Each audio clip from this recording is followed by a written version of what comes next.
Ladies and gentlemen, you are listening to Kasterborous. My name is Christian Colleen. Joining me this week, pretty much as ever, is James McLean. How are you doing, James? I'm all right.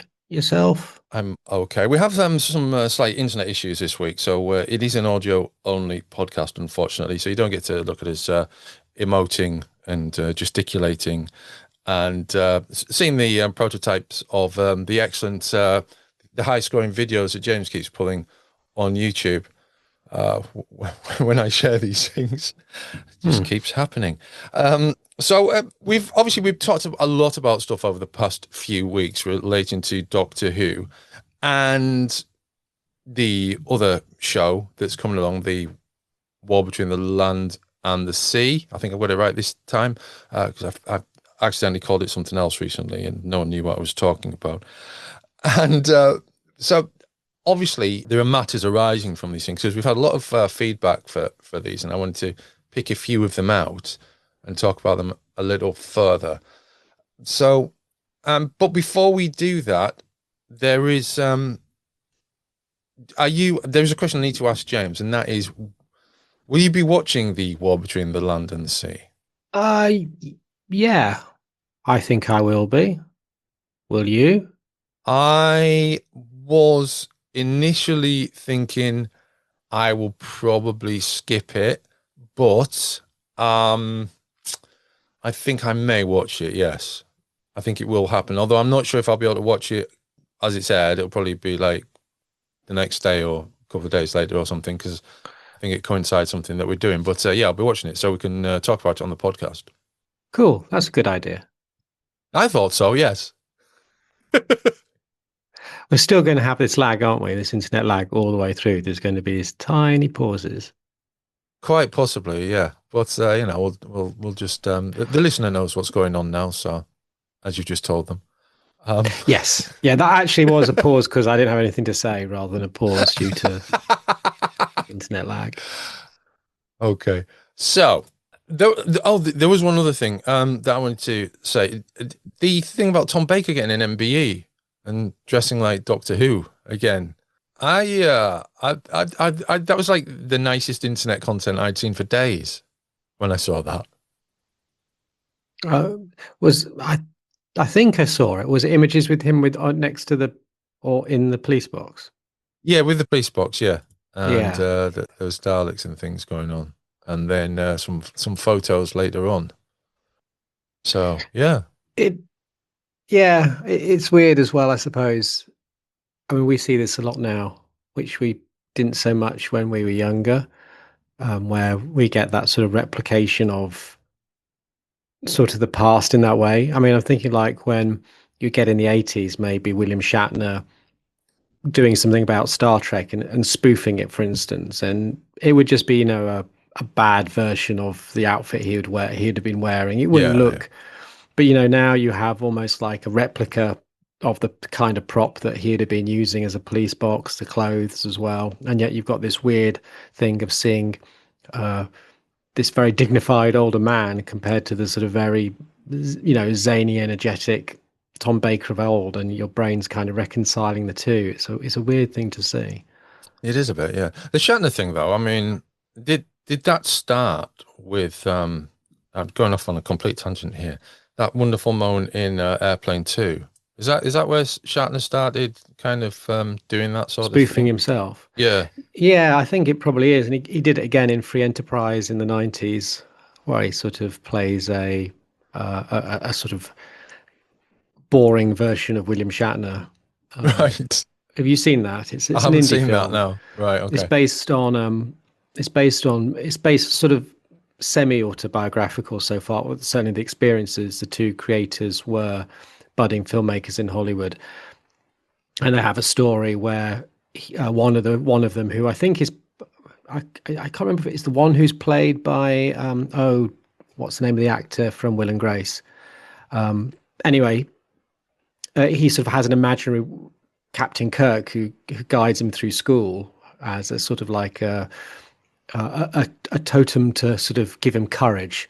And then when he's trying to make a film, he meets William Shatner, and William Shatner agrees to be part of his film. And William Shatner only wants to be part of it as long as he can do a monologue, a full length monologue. I think it's of Macbeth or Hamlet. I can't remember which is And of course, all his ideas are terrible, and they're having to reconcile the, as you say, the sort of legacy, their memory as fans of Captain Kirk and William Shatner, well, meeting William Shatner. Of course, Shatner plays himself up for this. But yeah, it was Yes. unusual.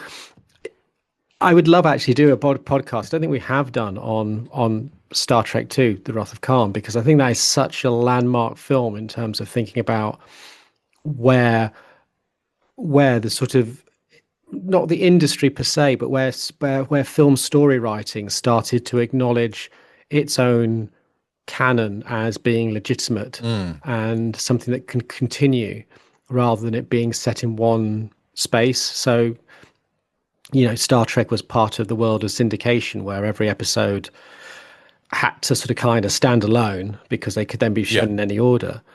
Any But you order, yeah. get to Star Trek 2, and that's kind of the first time where they sort of saying, actually, these characters can get old. And William Shatner's Captain Kirk in Star Trek 2 is turning 50. And the tale goes that Nick Meyer, the director and writer, had to really convince Shatner that this was a good idea, rather than to continually trying to de-age them as best they could and pretend that there hadn't been much time that had passed, but to actually sort of interrogate that whole thing of, these people getting older, not just for the audience, Mm. but for, as characters. I don't think really in these sort of like franchise shows, certainly sci-fi, that had ever been done outside of soaps, really. It's certainly in films anyway, certainly in these big film sci-fi things, to actually start really acknowledging age. I suppose going back to Doctor Who, you could say Doctor Who was doing it first. So you can look at Tom Baker era, actually, specifically. I can think of like Pyramids of Mars, where he talks about, being middle-aged. You get Logopolis, Mm. which really is about, there is a sense of age and continuity there and self-reflection. So, Doctor Who is probably doing this more, but for films, Star Trek 2, is kind of that first one where, heroes are allowed to get old, and we can accept that.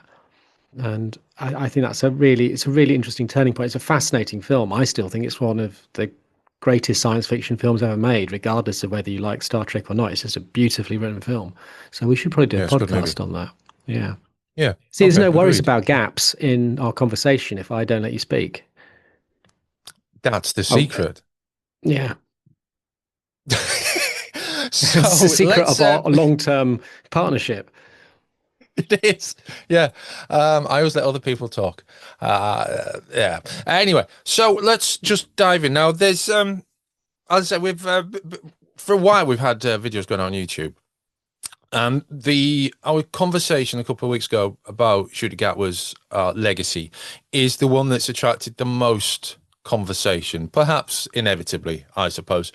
I want to we'll start with YouTube, and then we'll go to the conversation on our Patreon, because that's there's a kind of there's a different level of conversation going on here, which may be, it's different fans, different at different places, and different attitudes to conversation, I suppose, is the secret here. So we talked about what Ncuti Gatwa's legacy would be with Doctor, and I think generally feeling that maybe immediately it's not as strong as some of his immediate predecessors, but later on there'll be a reappraisal and people will appreciate it a bit more. So we've got comments like Shooty Who, he sucked, last few have sucked. These are on YouTube. There is an insightful one here. Some people have box sets on their shelves which they will never watch, and he will be on the covers of some magazines and books that will never be read, which is that's probably the most intelligent comment on the YouTube side of things. And I can see the point. I mean, that's maybe true for some people.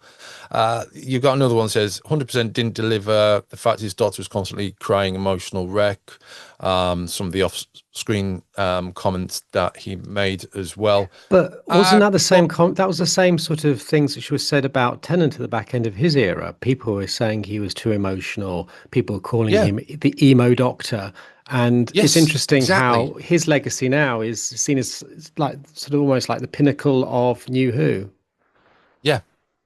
I mean, I'd say it was Matt Smith, but whatever. And some people do as well. Yeah. Sorry. Yeah. So that's the YouTube side thing. Yeah. and pick fun. No, and we so we appreciate these comments, and it's nice to be able to generate these conversations. And so do please keep your comments coming. Now, Aaron West, one of our patron supporters, had a lot to say on this. Singing goblins, talking babies, and bogey monsters were too much to take in quick succession, and most were out by episode 3. Aaron works with students, so a bit like yourself. So he's had some conversations about these sorts of things. Some would, so just jump there. They're genuinely excited when Ncuti was cast, but none of them still watched the show. They lost interest around Empire of Death. And a lot of this is very much the sort of thing that we talk about, and it's like coming from a different person. So students with no problem with a gay doctor but expected storylines to be grounded, dark, and serious. Fans like myself in the 25-35 bracket are equally been crying out for another empty child. I mean, there's probably a mix of things going on there, but because everyone has different favorites, etc. But there is Netflix gave them easy access to Stranger Things as children, and they've grown up on that.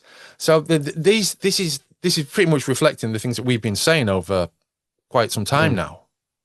Yeah, it's like you can see the logic of what Davis was trying to do, but whether the actually landed for any of the demographics that is another point entirely.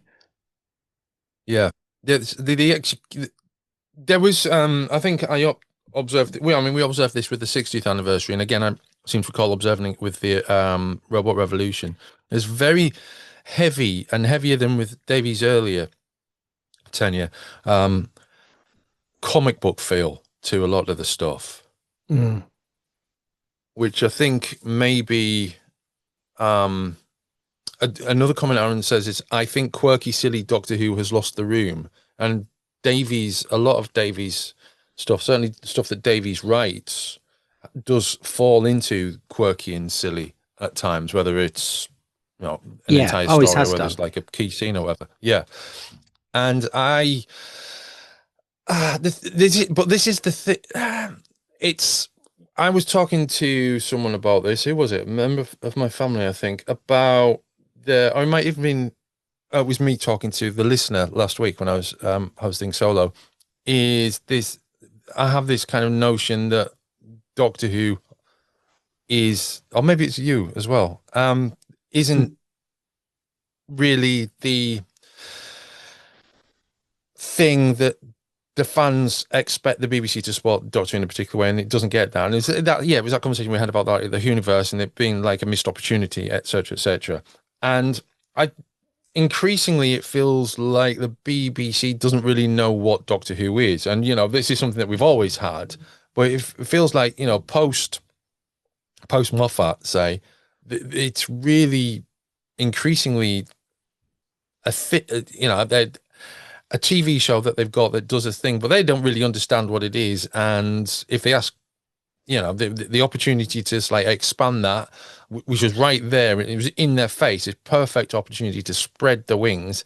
They do a spin-off and it takes like 2 years to get to television, and like missed opportunities. And I think this maybe comes back into this whole notion that they have this show, and this goes back to the 80s, maybe like late 70s onwards. They have a show, a popular show with with a loyal audience who many of whom will watch even if they're hating it, and they just don't seem to know what to do. There's no kind of leadership of the show beyond the person who's in charge of the show. And I mean, are they given expectations? Of course they are, because they have to hit particular audience figures and things, and there's probably a merchandise element to it, etc., etc., etc. But it feels, I don't know, it feels like it's lacked direction. And I'm not just talking with Davies as well. There's an element of the Chibnall Doctor, maybe late Moffat as well, of that. I think, yeah, and I think some of it comes from an uncertainty of the terrain. If we sort of say that uncertainty has been felt since like some of Capaldi, so you're kind of talking 2013, 2014, where you're starting to see a move towards streaming. I think, the show and its audiences as well are not quite sure what they want out of it or how it should be within this new garden of delights. And I think that's very much part of it. And I think as well with like Davis has always said that Disney had no production uh, influence over how they ran the show. There's no doubt that if you partner with a certain brand, you're going to be factoring in that audience or how you perceive that audience, or perhaps what they are going to be anticipating out of that deal as well. So there's going to be a little bit of that in there too. So I think in some ways it might be almost like there's just too many directions for shows to know really what they want to do. And also something we never really talk about, which is really odd, is that while you might not say that Doctor Who gets as many viewers these days as it did in like 1979, at the same time, you think now we are now 60 years in, which means you've got 60 years worth of different views of Doctor Who to take into account. That's a larger span of generations than the show has ever had.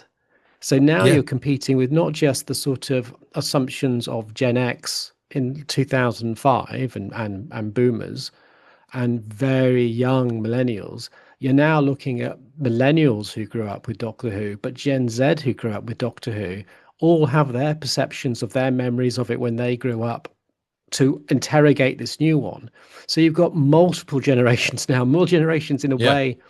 I mean, yes, you could argue, yes, obviously there are some generations which have passed since, say it was on in the 60s. But in terms of interrogating where Doctor Who is now and what, say, Ncuti Gatwa or Russell T Davies is doing, that's a lot of generations of thinking of what Doctor Who is or what Doctor Who should be now that they're having to acknowledge and work for. And I think that is probably also one of the problems. It's you can sort of say, well, why did Davis stick with almost like the Rose format? That first series with Ncuti was almost like a retread, a lot of it, of the Rose story. And I imagine it's doing, in a sense, it's because he's like, well, I want to appeal to the peoples whose memory of Doctor Who is that format. That's their nostalgia. But as soon as you do that, you've got older people like myself or yourself going, but we've seen that. Why aren't we doing something different? That's not nostalgic to me. In fact, I found it a bit frustrating back then. Why are we going back there? So I think there's so many things that show is trying to have to tap into, and it can't. And on top of that, as we said previously, it's so clear that the show is struggling against its own production, with Ncuti not being available for a lot of season one, for series two. You're sort of getting a sense of sort of the back end, and Ncuti is obviously clearly going, and that's got to have rewrites. There's a lot of things going on there which are just not, it's not a comfortable space. It's not a smooth space. So, yeah. I had this this kind of thought the other day when I was thinking about that whole sort of thing. I think it was after we last chatted.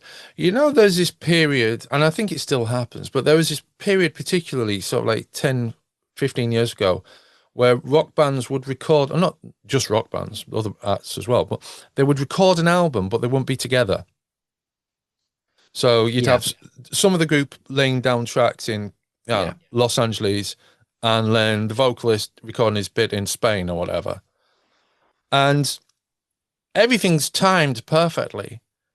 And it sounds like a competent recording, a good song perhaps, but then it misses that element of the people, the personnel actually being together to record something together and collaborate properly. And I think there's an element of that, certainly to the first series with Ncuti, that he's not there quite a lot. There's scenes rewritten, other people doing stuff, etc., etc. And there's no collaboration there. There's no feeling of authenticity, because people that you can see are there, they're not really there. They're only there for that moment. They haven't worked on it together with the other people in the same way that you would have seen in other shows on at the time and previously on the same show. And absolutely. It's a strange thing. I remember when I first read about that whole idea of bands recording separately, and I guess it's probably because they don't get along well, or unfortunately maybe they get along too well and cause havoc with bad habits and local ne'er-do-wells supplying them with narcotics or whatever, and they want to keep that at arm's length, and maybe they just come out of rehab or whatever. But this is a guy who's an actor, so I'm really frustrated by the whole idea that they cast someone who wasn't available, really. Yeah. It does seem absolutely mind-blowing to me. But there are so many things in this season, and I should say with most of the seasons of Doctor Who, I don't subscribe to what a lot of those YouTube comments were saying. I enjoyed a lot of what I watched, Yeah. but it still felt rough around the edges. I found the whole the small things that they were putting in there, which I think you could accept, or I don't know. Maybe also it's a reiteration thing. You're reiterating or so many things you've done in the show before in slightly different ways. So, for instance, the Rani storyline, which went for 2 seasons, where we didn't know who this character was, and she was sitting in the background. It felt like a sort of not like a tease thread, almost like a mystery box thing. It almost felt like a latent thing from another series. When it sort of, you saw her in the first early episodes, or when she recognizes the police box, I think in the first Shooty episode, the first Mm. proper Shooty Yeah. episode, or the Christmas show. You don't feel like, I didn't feel like, oh, who is this person? I felt, oh, great. So we've got this sort of vague trapping that's going to meander on through, and Yeah. ultimately is not going to give an answer which anyone is ever going to be happy with. And it's like, why deploy it?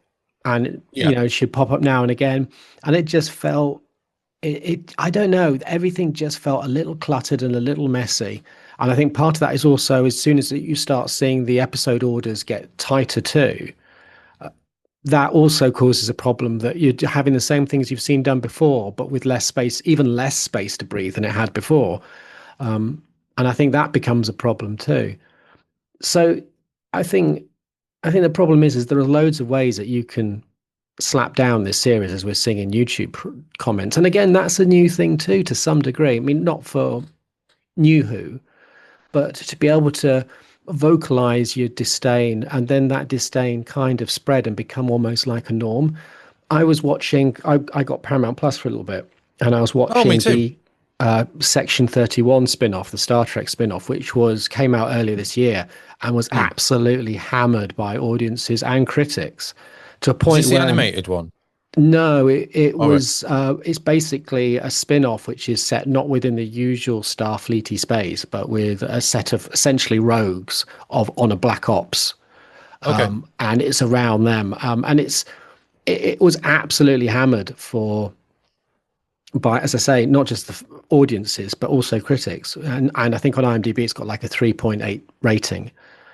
And so when I went in to watch that, which I wasn't really going to watch because I'd heard how terrible it was, I didn't really want to watch it because that had become the truth. And yet I watched it and I was like, well, actually, this isn't that bad. It's not like the most mind-blowing thing that I've ever seen, but it's not where I had started to form that truth is where it is. Mm. And I think that's part of the problem we have now is that we can't help it, but the voices we hear do affect what we think before we've even seen something. Or when we've seen something, it can sometimes impact on what we think, or sometimes what we think we should be thinking, when the There's truth is somewhere in the mm, middle. yes, invariably. There is, I think, I was looking wider at other .2 videos, not our own, whether they're official ones or other podcasts. There's a very angry Irishman on YouTube who podcasts about .2 quite regularly. Um, and comments, I, I'm thinking maybe from a sort of like mimetic angle, going back to we called this a few times recently, the old days of the news groups and the whole McCoy versus Pertwee thing, etc. And I think we talked about it in the last podcast we did together. The this kind of it's kind of like the comments kind of reflecting people's feelings and also informing how the legacy, I suppose. Mm. Um, and I think people are a lot more comfortable commenting on YouTube and saying what they want to say about things. And, YouTube obviously has its kind of comment ranking system, so you can see which comments are appreciated more than others. And there is a general feeling like a push toward, well, pushing in the right way. There's a general kind of attitude that's wholly, I would say that, like, the majority is dissatisfied with the last couple of series of Doctor Who. Let's put it that way. But I wanted to just go back to what you said about the kind of like the tightening and the the Mrs. Flood character existing possibly from a previous plot thread or whatever, because we had that also with the Flux, didn't we? With the fellow who played Doc Cotton in Line of Duty, whose name escapes me at the moment. Yes. His character Yes, I appeared to forgot have a about very that. Yes. significant part, but it turned out he just didn't have any real role whatsoever. So there's that very promising kind of like Yeah. existence in there, and then he just kind of went nowhere. And the same with Yeah. No. the Captain Jack replacement character as well. So I mean, obviously these things happen, and there's a lot going on when Flux was recorded. We had the COVID thing and the lockdowns, etc. But and other But I shows think didn't really also, suffer in the same way. There are shows that did suffer in the same way, but there are plenty of shows and movies that managed to get by this. but I wonder, like with the Mrs. Flood thing, whether some of that and why that was there was because there was an awareness that you're not going to have your main character there a lot. So you're looking to fortify your show with mysteries and pulls, which perhaps don't even necessarily have a properly formulated outcome.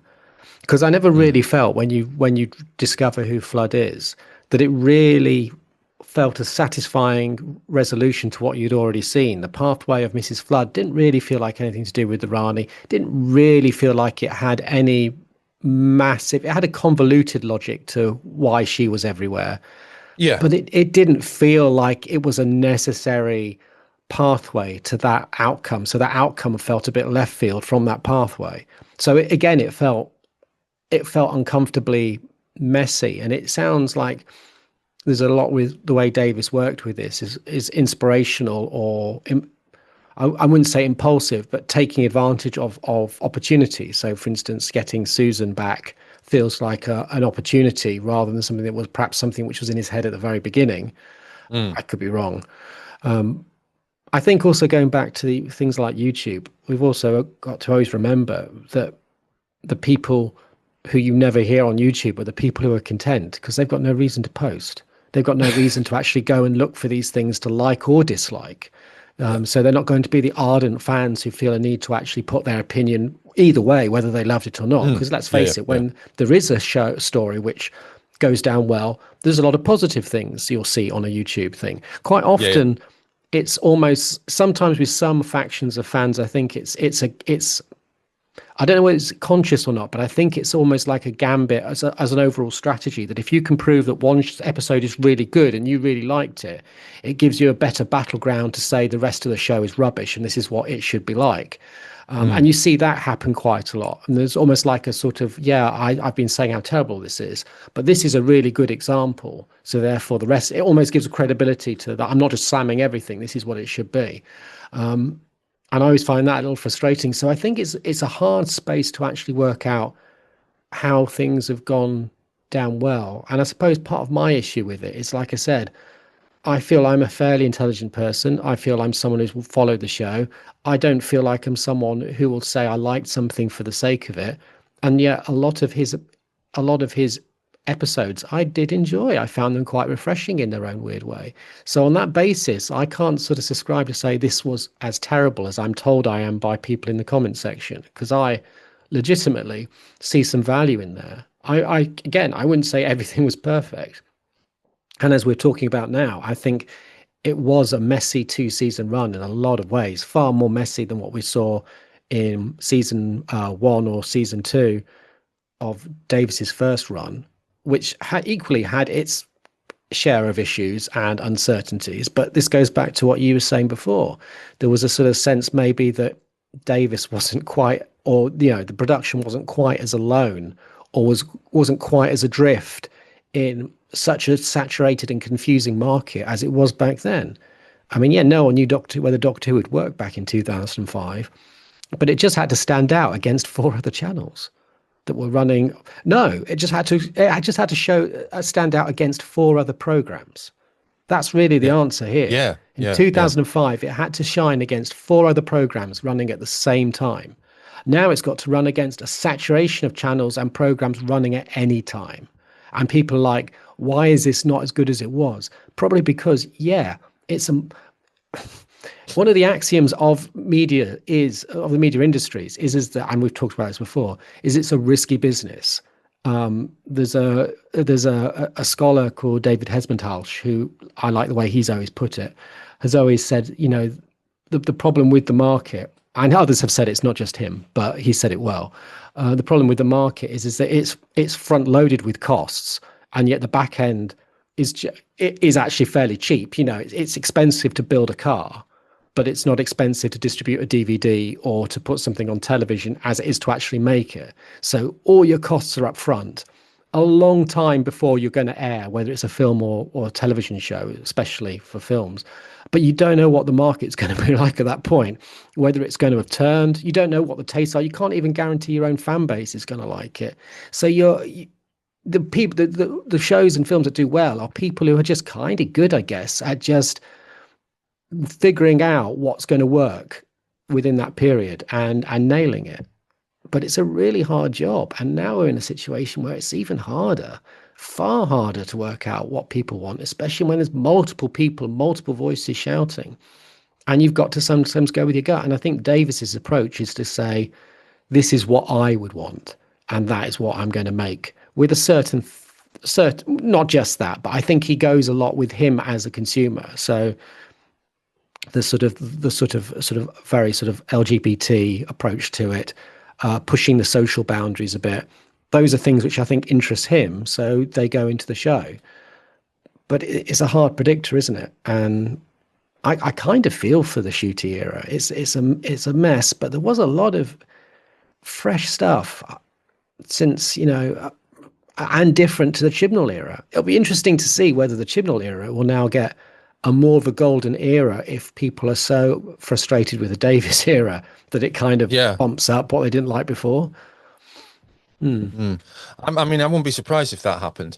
I just wanted to go back to what you said, because you referred to Mrs. Flood Virani, and I felt that I agree with what you said about that, but I also felt that there's something kind of very two-dimensional and placeholder-ish about that character, and also the two returning villains in the two series as well.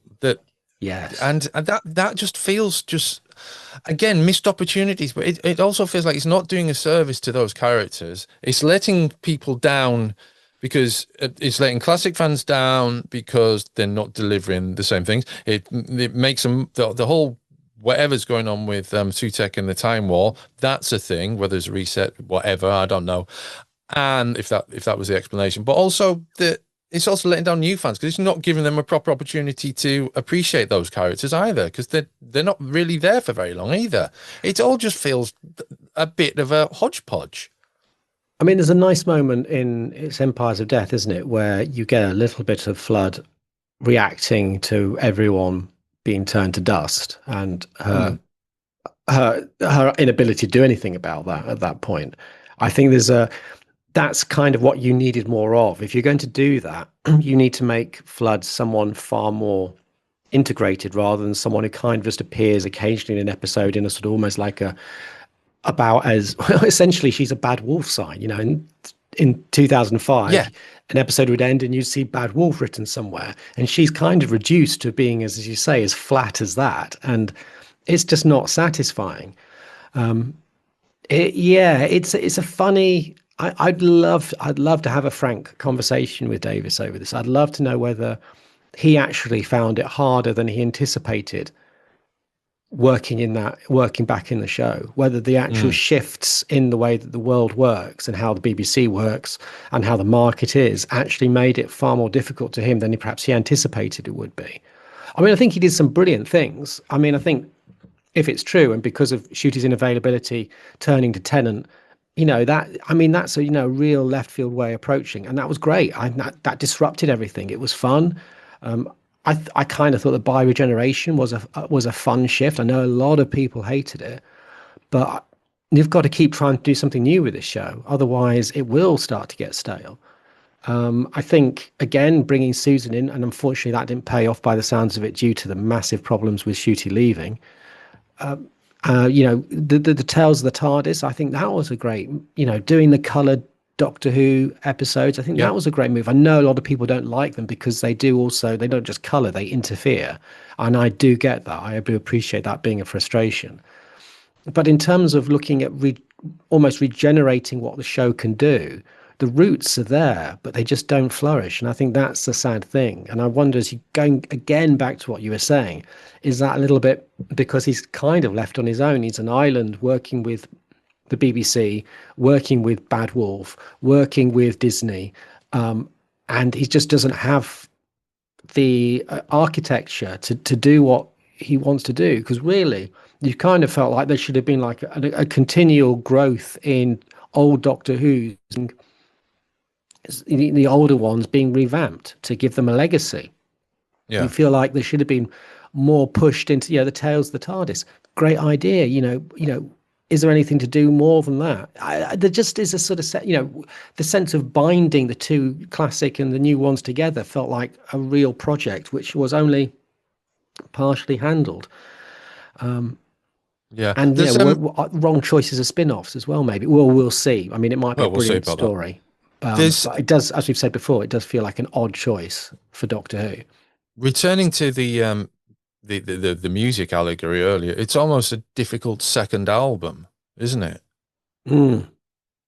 Yeah, absolutely. And you're stuck trying to reinvent yourself, but sort of bring back kind of what your legacy was all about. And you do feel the show struggling a lot in a way which, again, look at Chibnall era. I know people didn't like it, but it was aside from the back end with COVID, it was a far smoother run in terms of what it was doing.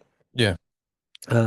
Which this era didn't really have. But at the same time, like I said, I hope that in the long term, people look back and just look at like Ncuti's Doctor and they say, oh, he cries a lot. And you think, look at him, look at this character.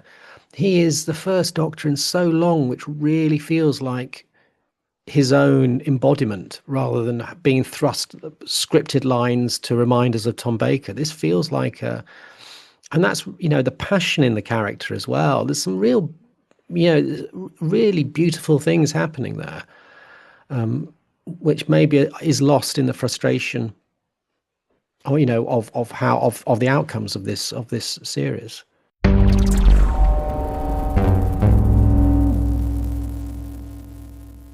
The chat continues on Patreon. If you're a member there, then check out the version of the podcast that goes out there early, ad-free, and with extra content.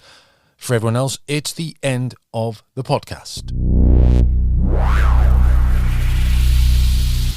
The War Between the Land and the Sea is going to be on TV on the 7th of December on BBC One and on iPlayer from 8:30. The Sea Devils edited edition will be on iPlayer all day and on BBC 4 at 7 p.m. the same night. So you could. But go on. The weird thing is, because the original is on iPlayer already, so it's a funny thing, isn't it? Yeah, be on twice. Yeah. So that's your Silurian and Sea Devil nights entertainment for you. You never expected you'd want one of those, or that you'd ever get one of those. Indeed, yes.